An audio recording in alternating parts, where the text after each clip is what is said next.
오늘 저기 국민의당 어제도 이제 김성호 그 당시 공명선거 추진 부단장이죠.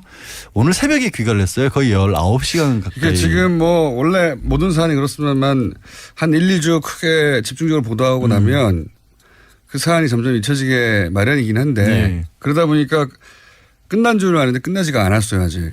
끝나지 않은 정도가 아니라 이제 겨우 시작이었죠. 검찰의 본격적인 수사는. 사실은 그렇습니다. 그런데 아무래도 이제 국민들이 느끼는 감정이나 이런 부분에 있어서는 이준서 전 최고위원이 구속이 되면서 거의 정점이 달했던 것 같고 그 이후에는 어떻게 돼가고 있나 많은 또 그 이후에 또 뭐 조금 전까지 저희도 이제 문건 얘기했다시피 큰 사건들이 계속 나오니까 좀 관심사에서 멀어졌는데. 네, 방산비리 이런 거 나옵니다. 예, 어제 이제 김성호 지난 선거 당시에 그 공명선거 추진 부단장 예. 이 거의 19시간 가량 검찰에 출두해서 조사를 받았어요. 예.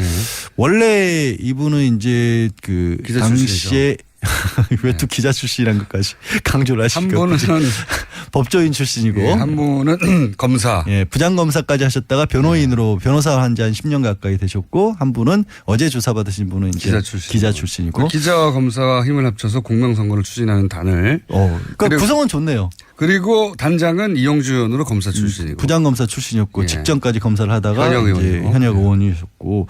근데 거의 19시간 마지막 2시간 가량은 본인의 이제 조서를 이제 살펴보는 대로 썼다라고 하지만 어제 들어가기 전에 기자들을 만나서 한 얘기는 우리는 검증을 소홀히 하지 않았다. 이분이 받고 있는 혐의는 이런 겁니다. 이제 정리를 쭉 하면 이유미 씨 같은 경우에는 증거물을 만들어냈고 네. 녹취 파일하고 그거를 단독 범행이라고 계속 하고 있고. 그거는 단독 범행이에요. 그러니까 네. 검찰에서도 그것까지 그 공모했다고 보지는 않습니다. 네. 이준서 전 최고위원 같은 경우에는 이게 뭔가 잘못됐다는 걸 알면서도 이런 것들을 자꾸만 계속해서 증거를 찾아와라. 또 제보자 안다면서 만나서 녹음해와라. 이런 식으로 언론 얘기를 보도에 했기 때문에 따르면 그 다음날 뭔가 잘못됐다라는 문자를 보냈는데도 불구하고 묵살을 하고 계속해서 유지를 했기 네, 때문에 네. 이 이준서 전 최고위원 같은 경우에는 그 처음에 증거가 만들어진 조작된 증거가 만들어지는 과정 그리고 발표했을 때 그다음에 또 중요한 게 뭐냐면 지금 좀 전까지 말씀드렸던 국민의당 공명선거 추진단에서 김성호 당시 부단장이나 김인원 부단장이 야 이거 증거 제대로 된 거냐 확인해 봤냐라고 이준서 전 최고위원에게 물었어요. 확인을 네. 했어요. 들고 왔으니까. 그랬더니 100% 확실하다. 내가 네. 여러 군데 제보도 확인해 봤고 뭐 저기 복수의 관계자들을 확인했고 이런 것들을 확신을 시켜준 사람이 이준서 전 최고위원이었어요. 그러니까 근데 이준수 전 최고위원에게 이유미 씨는 나는 그런 식의 확신을 준 게 아니라 거꾸로 그 다음 날 이게 사실상 제보자가 없는 것과 마찬가지다라고 하는 문자도 보냈다고 하니까. 그러니까 이준서 전 최고위원까지는 거의 이제 유죄를 피해가기가 어렵다고 봐야겠죠. 그런 상황이고요. 근데 그럼 어제 그럼 김성호 부단장은 왜 조사를 받았냐. 네. 그러면 김성호 부단장은 책임이 없다라고 볼 수 있을 것이냐. 그러니까 증거 조작은 몰랐다고 할지라도 그냥 믿은 책임밖에 믿은 죄밖에 과연 없느냐. 믿은 죄밖에 없다고 봐야 되느냐. 법률적으로는 어떠냐. 아니면 그분도 이제 미필적으로라도 고의가 있느냐. 그러니까 이게 확인을 단순히 소홀한 거를 떠나서 뭔가 잘못됐다는 것을 알면서도 그걸 이제 알면서도 그래도 어쩔 수 없다. 난 이걸 해야겠다. 발표를 해야겠다라는 결심을 했다라면 그걸 이제 법률적으로 따지는 거죠. 미필적 그러니까. 고의라는 건데. 김성호 그 수석 부단장이 이게 의심의 여지가 전혀 없는 상태까지 갔느냐. 그렇죠. 법률적으로 보면 아니면 미진함에도 불구하고 지금 선거가 바로 코앞이고 4일 전이니까 코앞이고 촉박하고 지금 국면이 어려우니 후보를 위해서 좀 미진하지만 갔느냐 이거를 그렇죠. 판단해 보겠다는 판단한 거죠. 거죠. 이제 어제 조사받으러 들어가기 전에 한 얘기는 뭐 카카오톡이라든가 녹취 내용도 꼼꼼하게 검토를 해봤고 본인으로서는 의심하기 어렵다. 그리고 그렇게 얘기해. 제보자의 이메일 같은 경우도 이제 검색을 해보니까 그 제보자라고 한 사람의 이메일이 맞는 걸로 인터넷 검색 결과가 나오더라. 저도 그래서 제 이메일을 검색을 해보니까 나오긴 나오더라고요. 이메일은 나옵니다. 양지열이라는 이름이 나오더라고요. 깜짝 놀랐어요.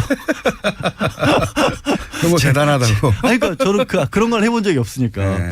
그리고 이제 언론에는 이메일 검색한 것만 나오고 있지만 다른 부분도 본인이 이제 충분히 검증 과정을 거쳤다라는 설명까지 하셨는데 그게 뭔지까지는 얘기를 안 했어요. 근데 조금 전에 말씀하신 이제 과연 거짓말이라는 것을 알았느냐라는 것을 검찰이나 법원에서는 결국엔 대법원에서 판례를 비춰봐서 할 수밖에 없잖아요. 굉장히 좀 까다롭게 따지긴 해요. 이게 그럼 어떤 식으로 따지냐. 내용이 어떤 내용이냐, 내용 자체를 봤을 때 그리고 정을 얼마나 구체적이었느냐, 그리고 그거를 확인해 줄 만한 주변에 다른 자료들도 또 있었느냐라는 걸 보는 거고, 그런 것을 과연 그걸 보는 사람 입장에서 학력이나 경력이라든가 사회적 지위, 또 그거를 봤던 시점, 사회적인 파급 효과, 어렵네요. 이런 것들을 고려해서 하나하나 다 짜지는 거예요. 제가 보기에는 판사가 누구냐에 따라서 네.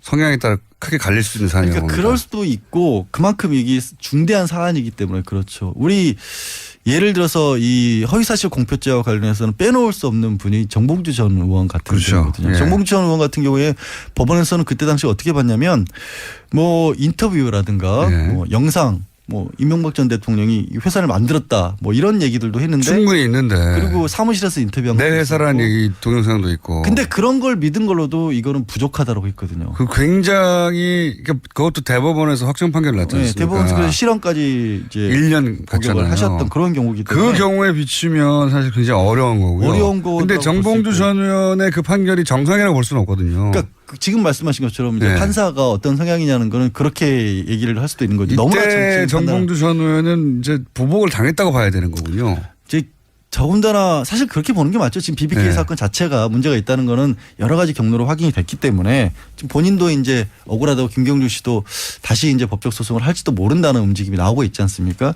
근데 그건 너무 간 사안인데 그만큼 이게 어렵다라는 거죠. 어렵다는 거고, 이런 거를 또 규범적 판단을 한다는 법원에서 표현을 해요. 이게 뭐냐면 실제로 그 사람이 그걸 알았느냐 몰랐느냐는 알아볼 방법이 없다, 현재 과학으로. 네. 그렇기 때문에 그냥 외부의 여러 가지 상황을 비춰봤을 때 일반인이라면 이 정도 상황이면 알았다고 봐야 되는 거 아니냐.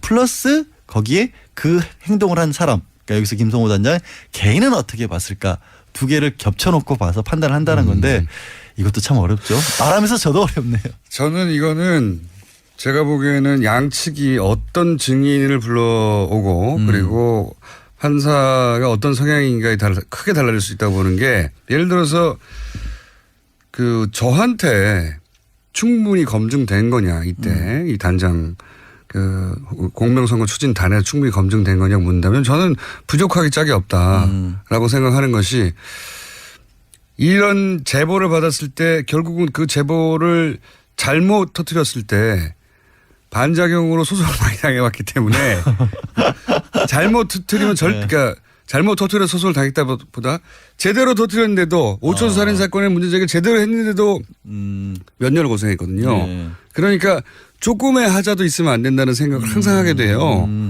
그런 관점에서 보면 당사자하고 통화를 못했거나 당사자가 하다못해 어디 사는지, 예. 당사자하고 어떤 관계인지, 당사자가 뭐 이메일로 뭐라고 그랬는지 기본 접촉이 없으면 안 합니다. 그러니까 여기서 이제 문제점이 뭐냐면, 제보자를 확인을 시켜달라고 이준서 전 최고위원에게 물어봤더니 이준서 전 최고위원이 이 사람이 직접 통화를 원하지 않는다, 하게 되면 제보를 안 하겠다고 했다, 그 말을 했거든요. 상관없어요. 아니, 그러면 가야 되는 겁니다. 통화를 안 하면 좋아. 그러면 가서 만나자 이렇게 했어야 되는 그러면 거예요. 중요해지는 게 뭐냐면, 그러면 김성호 부단장 입장에서 이준서 최고위원이 그렇게 얘기했을 때 이준서 최고위원을 믿을 만한 사람이었느냐 평소에. 여기까지 가야 되는 거예요. 아니 그거는 예. 이론적인 거고요. 실제 겪어본 바에 따라 이런 제보를 다룰 때는 중간에 누가 해줬든지 중요하지 않아요. 본인이 그 당사자가 목소리를 내라고 했잖아요. 그렇죠. 의지가 있는 거란 말이죠. 전화는 그렇다고 쳐요.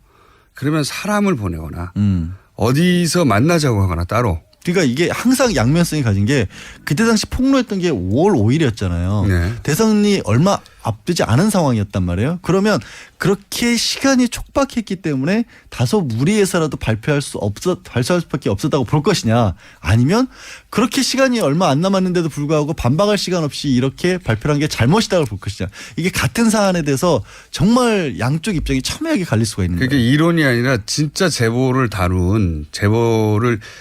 많이 다룬 기자나 이런 사람 잘 없어요. 그러니까 누군가 제보를 많이 다룬 사람을 증인으로 누가 데려오느냐에 따라 저는 영향을 미칠 수 있는 사안이다. 왜냐하면 상상으로는 그렇거든요. 그 정도면 이메일 확인하면 된 것 같잖아요.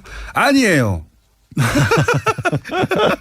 아니에요. 제가 법이론상으로만 알고 이제 실제 겪어보지는 저는 않아서. 그에다가는 되치기로 큰일 난다는 거를 정치권에서는 다들 알아요. 아, 그래요? 네. 하여튼 그래서 이제 어쨌든 플러스 오늘 이제 김성호 단장은 귀가를 했고 일단은 그러면 앞으로 남은 건 이제 당시에 단장이었던 이용주 현역 의원까지도 조사를 할 것이냐 말 것이냐가 남아있는 상황입니다. 피의자 전환을 할 수도 있다는 보도가 있었는데. 그거는 이제 아직 모르는 거죠. 어차피. 네. 네. 이용주 의원에서 만약에 피의자 전환을 안 하고 참고인으로 끝나면 이 사건은 사실상 끝난다고 봐야 되죠. 더 이상 올라가진 않는다고. 더 이상 올라가지는 않죠. 사실 이용주 의원이 그때 최종 어쨌든 현장에서의 결정자였기 때문에 그 전 단계에서 일단 최고위원이라든가 당시 어쨌든 당의 공식 직함 부단장이었으니까 그 정도에서 형사처벌 단계는 끝난다고 봐야겠죠.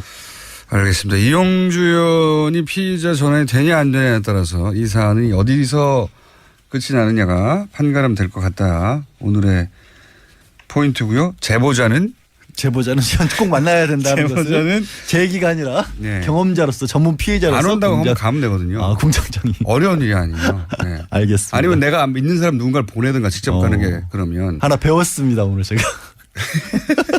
해외에 있는 사람이 아니잖아요. 해외도 찾아가서 만나는데요. 굳이 여기까지 하겠습니다. 네. 그냥 소확만 하겠습니다. 저 다음 주에 오는 거죠 이제. 내일은 또 안 와도 되죠. 2주 연속으로 왔기 때문에 다음 주를 건드셔도 돼요. 양지일 변호사였습니다. 감사합니다. 네, 고맙습니다. 오늘 국민의당 어제도 이제 김성호 당시 공명선거 추진 부단장이죠. 오늘 새벽에 귀가를 했어요. 거의 19시간 가까이. 지금 원래 모든 사안이 그렇습니다만 한 1, 2주 크게 집중적으로 보도하고 나면 그 사안이 점점 잊혀지게 마련이긴 한데 네. 그러다 보니까 끝난 줄 아는데 끝나지가 않았어요 아직. 끝나지 않은 정도가 아니라 이제 겨우 시작이었죠. 검찰의 본격적인 수사는. 사실은 그렇습니다. 그런데 아무래도 이제 국민들이 느끼는 감정이나 이런 부분에 있어서는 이준서 전 최고위원이 구속이 되면서 거의 정점이 달했던 것 같고 그 이후에는 어떻게 돼가고 있나 많은 또 그에 또 조금 전까지 저희도 이제 문건 얘기했다시피 큰 사건들이 계속 나오니까 좀 관심사에서 멀어졌는데. 네, 방산비리 이런 거 나옵니다. 예, 어제 이제 김성호 지난 선거 당시에 공명선거 추진 부단장 거의 19시간가량 검찰에 출두해서 조사를 받았어요.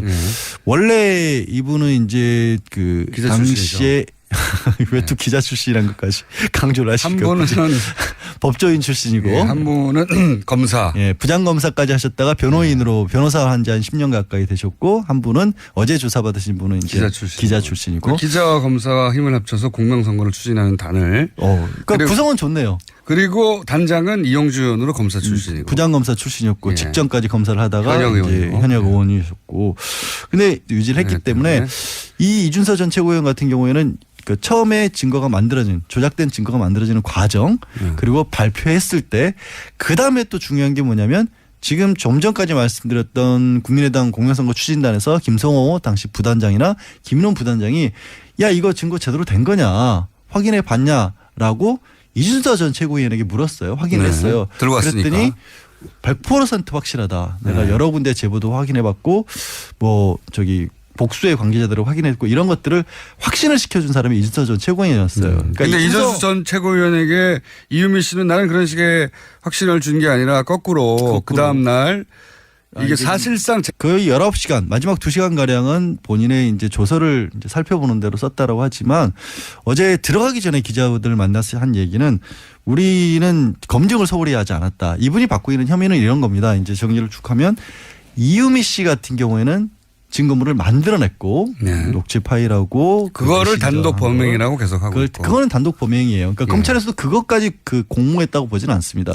이준서 전 최고위원 같은 경우에는 이게 뭔가 잘못됐다는 걸 알면서도 이런 것들을 자꾸만 계속해서 증거를 찾아와라. 또 제보자 안다면서 만나서 녹음해와라. 이런 식으로 언론 보도에 따르면 그 다음 날 뭔가 잘못됐다라는 문자를 보냈는데도 불구하고 묵살을 하고 계속 제보자가 없는 것과 마찬가지다라고 하는 문자도 보냈다고 하니까. 그러니까 이준서 전 최고위원까지는 거의 이제 유죄를 피해가기가 어렵다고 봐야겠죠. 그런 상황이고요. 근데 그럼 어제 김성호 부단장은 왜 조사를 받았냐.